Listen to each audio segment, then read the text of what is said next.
What is up, guys? True Vanguard here, and today we've got Rick Kackis in the hot seat. How you doing, Mr. Kackis? Oh, pretty bad after I heard that intro, man. Hey, that wasn't too bad for someone who's never actually been able to make it all the way to the end of a Kackis video. Oh, wow. Okay. Okay. Let's see how it is. Let's see how this interview is going to go. All right. I kid. I joke because of a topic we're going to bring up later in the video. I joke, and you know that.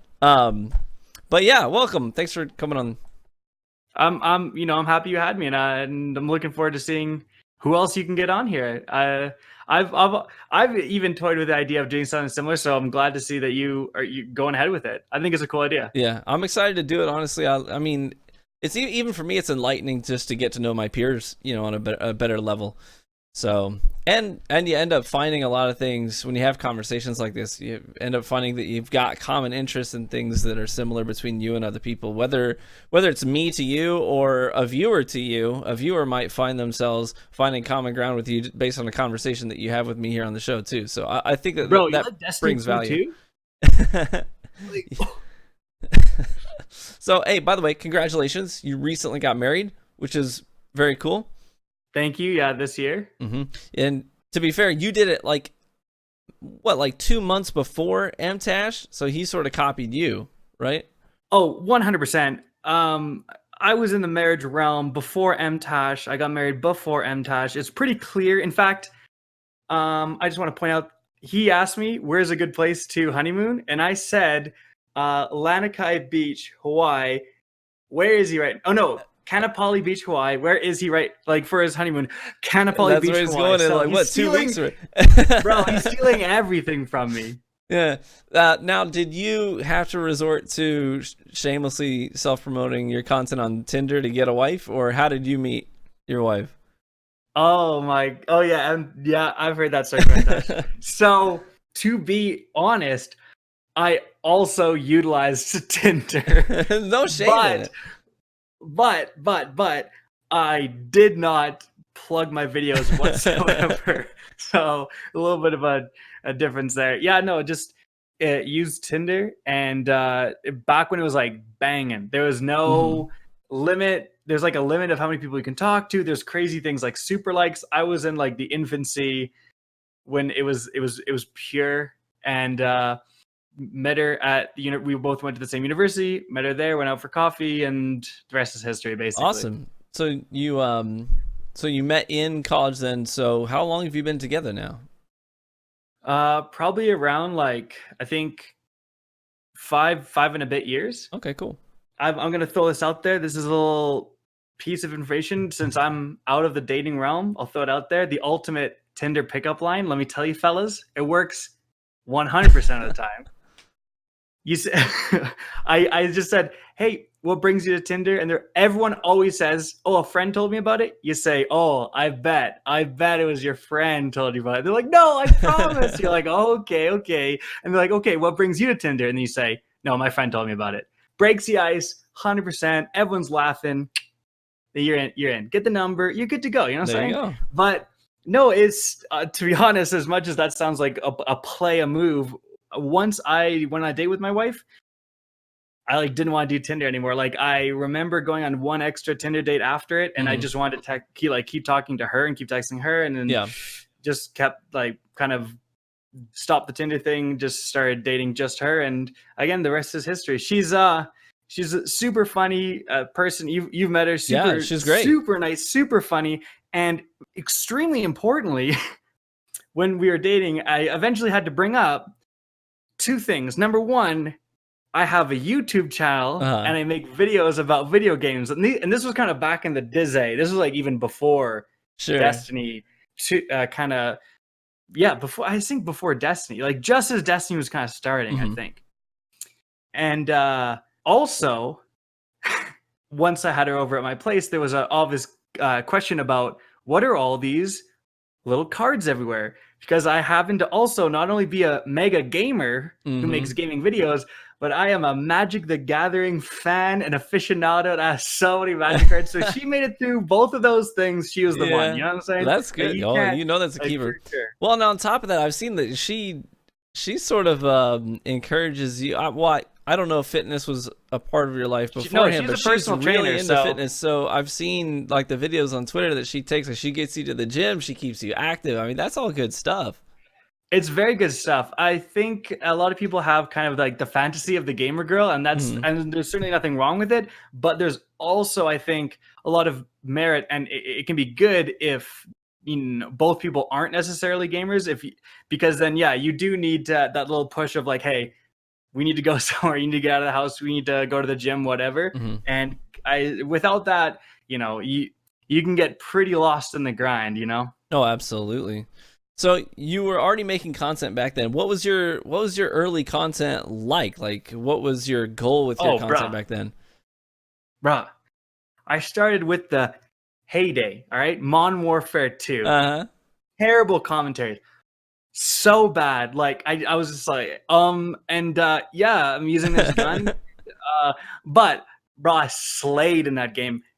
Not so like Modern Warfare 2, I was really good at. Call of Duty 4, I was really good at. Like, Hmm. oh my gosh. But I was also like basically not quite a little kid, but almost got a Hapage or whatever it was called, like, and just tried to do Modern Warfare 2 just because everyone was doing Call of Duty. Yeah. And made absolutely terrible, videos at the start, just trying to figure out where my interests lie. Moved around games, did Call of Duty for a decent amount of time, and then kind of stumbled onto Borderlands 2. Yeah. And that's kind of where I hit my first kind of success is Okay. Okay. Borderlands 2 videos. Sort of And found your kind of stride like, there. yeah, like I really like loot-based games. Like Hmm. I love getting loot. So I started to hit my stride and started to kind of realize what content to make in a loot-based game. Yeah. And then obviously though, that kind of, petered off, and then moved on to, of all things, Battlefield 4, Hmm.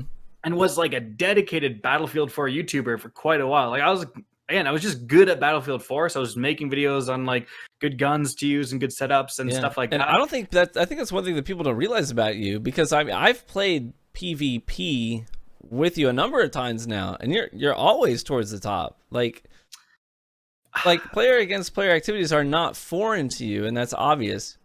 No, it's yeah, like I play a lot of Call of Duty. I play a lot of Battlefield. I am definitely very invested in PvP Hmm. experiences, but Destiny, definitely gravitate more towards the PvE. And while I still do well in the PvP, I kind of find myself just getting frustrated so easily. Sure. Like, you know what I mean? He If you FR4'd go, me. He FR4'd me. That's sort of like a meme in our bro, chat now. I'm up there like, are you serious, bro? What is the sniper?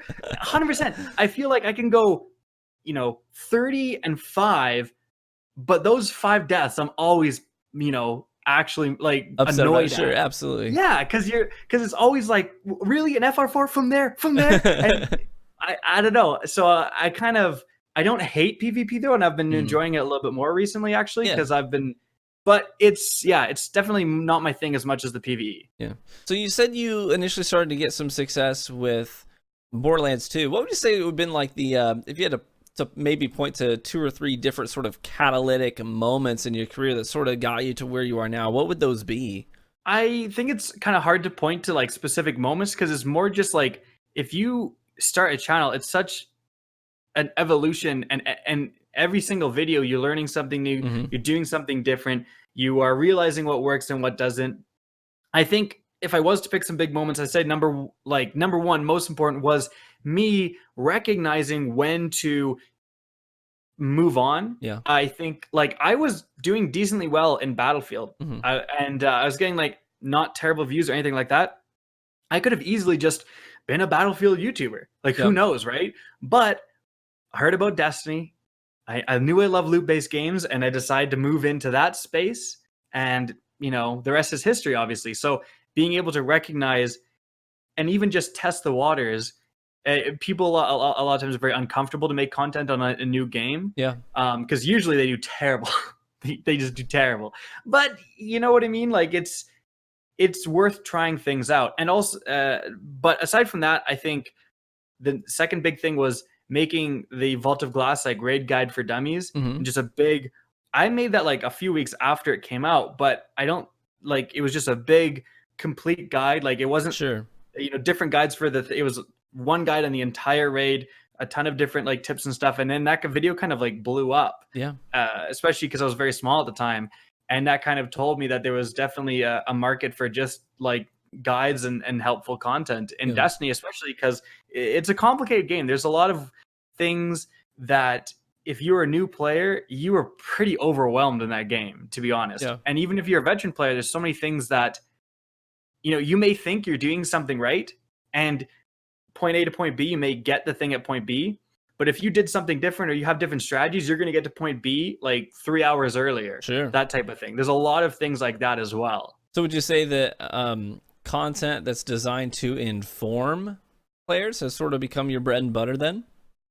That's what I love doing. When we were at Guardian Con, tons of people came up and they're like, oh, you're the reason I beat insert raid here. And every time I was like, oh, that makes me feel so good. You're the reason I got this exotic. And I was like, I love doing that. That's why I like to make guides, like helpful guides that hopefully will help someone get what they want to get. Mm-hmm. That's what I love doing. Yeah. And I mean, I even remember like doing the truth quest with you when it came out a couple months ago now. Yeah, it must have been. But I mean, like I remember doing that, and there was a certain portion of that quest when it launched on day one that you could cheese by getting. I think you could basically buy purchase it from Petra. But like the whole time, like I was like, okay, well, I mean, if that's what we're doing, I don't know what the alternative is, so I just did it and moved on. But for the next like 15-20 minutes, you're still in the party chat, like, but what is it? How does somebody do this without getting these? How do you do it without cheesing? Because I'm gonna put a video up later today, and I want it to be helpful to people a week, 2 weeks from now after this gets patched. And so I think that's something that gets lost in translation a lot that viewers don't see. But it's something that, I mean, I've learned to appreciate about your content is that desire to inform, and I think you execute it well. Yeah, like, if I make I would hope, I try my best to make those guides somewhat future-proof. Like, if I make a guide on how to make the truth, I want it to be relevant and actually help you get the truth the day it comes out, and a year later when everyone from Destiny 2 New Light is hopping in the game and they get destroyed by the truth in a Gambit game, and they're going, how do I get that gun? Like, they're going to search it up, and I'd hope my video can still help them do that. Absolutely. And I think that, how do I say this? I think that most people have started to catch on to that too, because even though there are people who throw hate at the length of videos and stuff like that, there's also the fact, like the undisputable fact that even your guide that you posted this past week on leveling up your Solstice gear in a timely fashion, what is it, like 300,000 views on it in a week? Yeah, I get, yeah. That's insane. Like most people, and by most people I mean like the overwhelming majority of people who ever set out to make any kind of content on the internet whatsoever, they never see that much unique viewership in a week in their lives. Like, but that's pretty cool. Put a Gallahorn in the thumbnail, noob.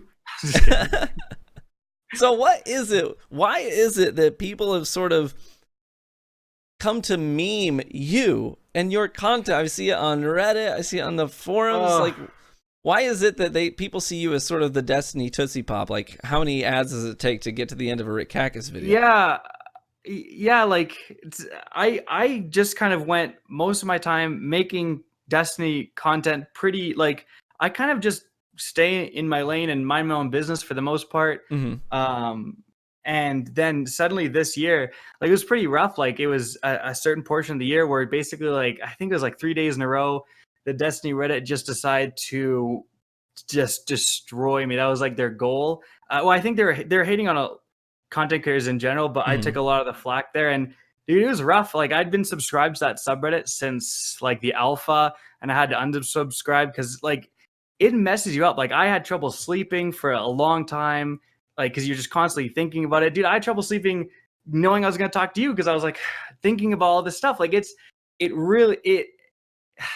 to say, like, oh, just don't look at it, don't pay attention. It really does impact you.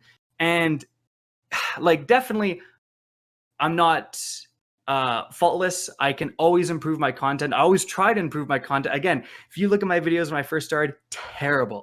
I'm always trying to get better. But so much of that like was just hate for the sake of hate. I remember looking at one of the top voted comments in there saying, Yeah. I hate Rick Kackis because he's always out there begging for likes and subscribers.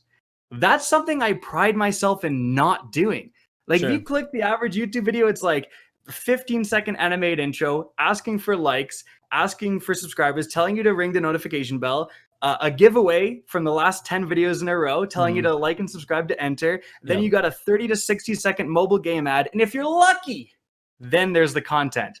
I say, what is up, guys? Rick Kackis here. Thanks for stopping by. And today, and I'm into the video topic. And I get roasted for having like an incredibly long, tedious intro. Like I don't do any like, and it's really rough sitting there like watching people saying, oh, this guy, kill yourself because you're just only interested in the money. And I'm sitting there with tens of thousands of dollars of mobile game ads in my email account. Deny all of them because I'm like, I'm not about this. I don't even have the membership thing enabled on my YouTube channel, but it's like Twitch subscribers. I feel like I can't offer enough of a benefit. Patreon's constantly bugging me to start a Patreon. Again, I don't feel like I have enough to give to people who would pay me. I don't do any of that stuff, and I don't do database videos, and those videos pop off, but I felt like, it's not for me. They can be somewhat misleading, although they do definitely sometimes show what's to come. So I don't disparage anyone for watching them, but I don't do that stuff. And it's like, I avoid all that stuff. And again, just like, I don't felt like my one crime, basically the one thing they could pin on me was like, his guides are 90 seconds longer than I would like. And that was it. That was enough to just get massacred for months and months. And still like, I think the past, like, I think 3 Destiny like trailers in a row, like one of the top comments on YouTube is like, watch Rick make this 45-second video into a like 10-minute video, and every single time my video has been under 10 minutes, just like every single time. So honestly, it kind of helps me because people come over to the channel to see if the memes like, oh wait, it's actually an informative, good video. Like at least I hope that's what's happening. And I mean, and speaking as another content creator to another content creator, I know that there's times where you have a 11-minute video, a 12-minute video, and start to finish, there's no fluff. It's all information, and you still get flack for it. And people are like, you stretch this. I get this on my channel too sometimes, where they're like, you clearly dragged this out. And it's like, I don't think people really understand that 10-minute thing, because there's been a number of times where, it's not that I'm stretching out a video, it's that I needed that long to get all the information I wanted to put into it. And I still don't break up their experience sometimes with an ad in the middle.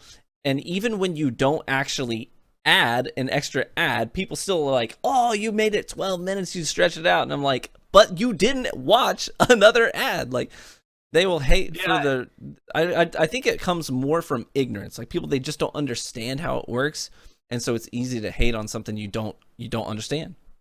Yeah, I mean, it's gotten so bad, like, for my raid guides, which, like, the last Switch one is, like, an hour and a half long or something insane like that. Like, there are better ways to, like, make money quick on YouTube than to make extremely detailed guides. That's, like, the worst way to do it. Oh, my goodness. Like, there's definitely more efficient ways. Like, and yeah, like, especially if you're just trying to hit that 10-minute mark, well, it's like, okay, well, then making a 17-minute or a 20-minute extremely detailed menagerie guide, that's not a good use of your time. How that lines up. Right. It's like, I'm doing way more extra work than is what's necessary to, like... In which case, if you're doing way more extra work, don't you think that maybe you deserve a little bit more compensation for your work? Apparently not. Yeah. No, honestly, like, and although, again, it was, like, personally, like, pretty rough going through and just seeing, like, all that hate, I think it's still the minority of people. Like, if you look at any of my video like ratios, it's still like, 95, 97%. No, it really is. It's very positive. Most people are so positive and so nice in the comments section. On PlayStation, I get messages all the time on PlayStation, I think literally, I'm not even kidding. One time it was someone saying your channel is trash. Yeah. Every single other time, I like your content. So clearly, it's the minority of people who It are just like absolutely is. I mean, out there to hate. I Yeah. mean, I'm looking at your Solstice armor guide here, and it's literally 9,000 upvotes. Like that's So a ton. Like if people don't understand metrics who are viewing this, like that's a lot of support. And so it is easy to focus on the negative comments, but there is a whole lot of positivity. You're absolutely right. It is a sucky, like it's actually a psychological thing. I remember there's like a study on it where it's like if you read a negative comment, you essentially have to read 100 positive comments to kind of counteract like just the way human beings work. Yeah. Like the negativity overwhelms you, and so it is like for anyone in the public space, it's just like you can just be bombarded, or even just a few things can like ruin your day, and it sucks. Yeah. But it's the life we chose, I guess. Absolutely. Now, I want to circle back to sort of the genesis of your content, and I wanted to ask you, because I know this is interesting for a lot of people, including myself. Are there any content creators or channels that inspired your content early on or your growth along the way? Yeah, you know what? I gotta give a shout out to Drifter, who does Call of Duty videos, because way back in the Dizzy, it would show like when someone you're subscribed to liked another video, and I made some Call of Duty videos, and a lot of people would do this and send them to Drifter, and Drifter would like them, and then you'd get a huge boost in viewers because his subscribers would see that. So I would make, a Call of Duty video or an opinion video or something that I thought was good, and he, like, I think overall the actual, if you looked at the metrics, the benefit was maybe pretty minor, but still, like, it felt so good that someone that big was like, so validating your content. Yeah, I was super appreciative of that, and that's something that stood out to me for sure. And just when the time was that I was getting into content, it was like content was blowing up. It was like, C9ers and Hutch and all. I would point to just so many like Call of Duty YouTubers that were making, and the videos I watched. And again, I would point to somewhat Drifter, but a lot of these other guys were just like very detailed weapon guides. Yeah. And I think that's honestly, if you kind of look back, it's a clear connection between that and the Destiny exotic quest guides and raid guides. Is I would make a lot of those weapon guides I was very inspired to go in and break down the damage, the range, aim down sights time. Exclusive Ace does that now quite a bit, actually. Yeah. And I always found those super useful, and so much more useful than just some guy in there running around and saying, yeah, it's good. I really like the super detailed ones, and I think that kind of molded my content to try to be very informative and kind of go the extra mile and explain things, which is why I get so much flack for longer. But sure. I think a good example is like for the Lumina quest, where it's like kill taken on the Tangled Shore. If you just go to the Jetsam of Saturn, that's going to take you like 15 minutes. If you just killing Hive, sorry, if you're just killing Hive, they respawn. You have to go to one side of the map. A few respawn. You go to the other side. 15-ish minutes grind. But in my video, I say, hey, if you want to do this, there's a specific lost sector. It's all Hive. Go in there. It'd probably take you around 5 minutes. So in that little thing, if you didn't know about that lost sector or you just forgot about it, you've saved in-game more than the entire length of the video. You saved 10 minutes, but you got an extra 15 seconds in the video. Yeah, but on the other hand, if you're a veteran player and you already know about that, I am telling you useless information. So I try to just make it so that anyone, new player, you started the game yesterday, you can watch it and get the most, like the easiest path to get wherever you're going to. And again, I think that is inspiration from those extremely detailed Call of Duty guides when I was just starting out and super into like YouTube and watching those type of content creators. Yeah. And I mean, I can sort of validate you here for a moment if I can. Last night, I'm grinding through. I've been sort of delaying my Solstice grind because I enjoy. I wonder why. I enjoy it, but it's not something I can just do for hours. So I'm on my blue set, and I'd finished running a bunch of strikes, and I'm looking through my armor. I'm like, why is are my orbs not counting? I've been collecting orbs like crazy. I don't understand why they're not counting. And my buddy who was in the fire team with me, who's who was going through the content with me, he said, well, I just I was confused about it too, but I literally just finished watching KackisHD's video. He said you have to have the matching subclass for the day in order for that to register. And I was like, there you go. You took a few extra seconds to mention that. Yeah, it's actually you can find that info if you have to go in and inspect, and then up in the very corner, it's like listed like really honestly terribly. It's not even like point form. It's like all jumbled together. Yeah. So like so many people I feel like are going to go out there, just look at where it says hive kills and try to kill hive and not realize it's hive kills with that subclass equipped. And yeah, again, that's the thing that I will mention every time if I do a video, because I don't want people to be like pounding their head against the wall, be like, why am I not? This man said hive kills. I'm getting hive kills. Right. What's going on? You know? Right. So let me ask you this. We've talked about your genesis. We've talked about your journey, moments of growth. We know where you are now. Where do you think your content's headed? What's the direction for you? Let me tell you what game's going to blow up. Anthem. I'm just kidding. Okay. Now, to be honest, the Anthem thing was I did really enjoy every time I got to play Anthem. I loved that game. Like in the early stuff, it's so fun flying around shooting missiles. It's just like, you know, a lot of the promises made to the public were made to us as well, and it just unfortunately didn't turn out. I hope that that's one of those games that, I mean, we saw the literally same thing happen with No Man's Sky, where it's like they somehow just like keep with it, turn everything around, and then suddenly it's like a year later or 6 months later, everyone's like, wait, it's actually good now. Hey, this is a good game. Yeah. But in all honesty, where is my channel going? Where's the future going? Honestly, like Destiny. Like there were times that I was unsure about Destiny. Yeah.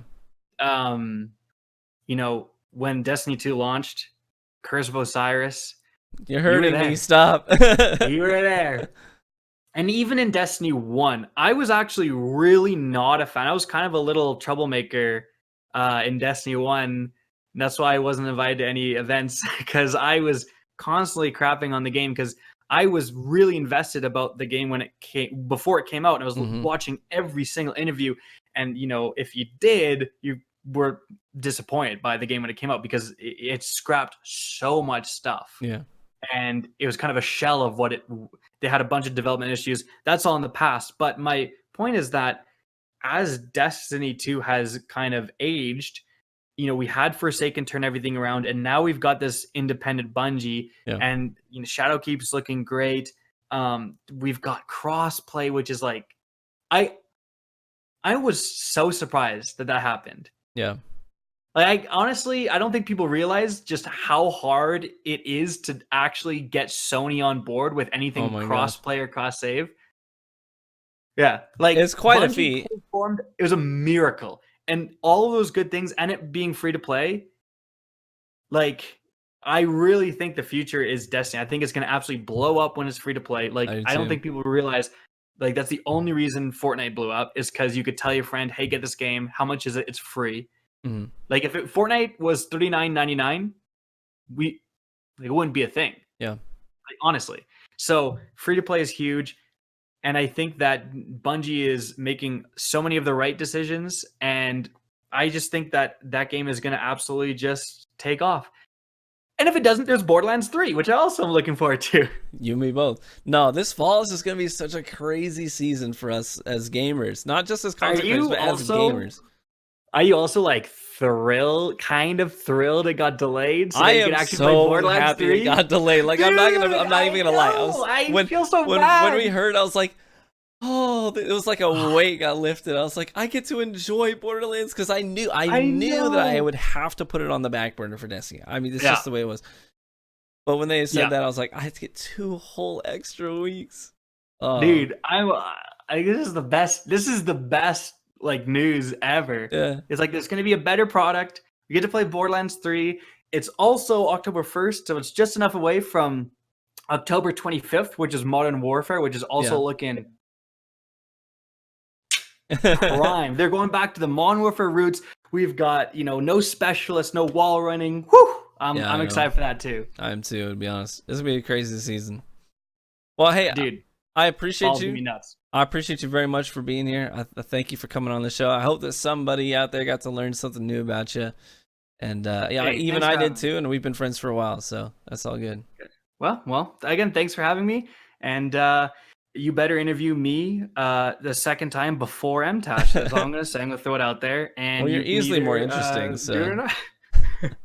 no, it's all good. No, this is excellent. So we had Mike on, then we got you, and if you're watching this, next on deck is Glad, the man. So it should be a fun couple of weeks for us. Thanks again, man. I appreciate you. Thank you. Hope you have a good night.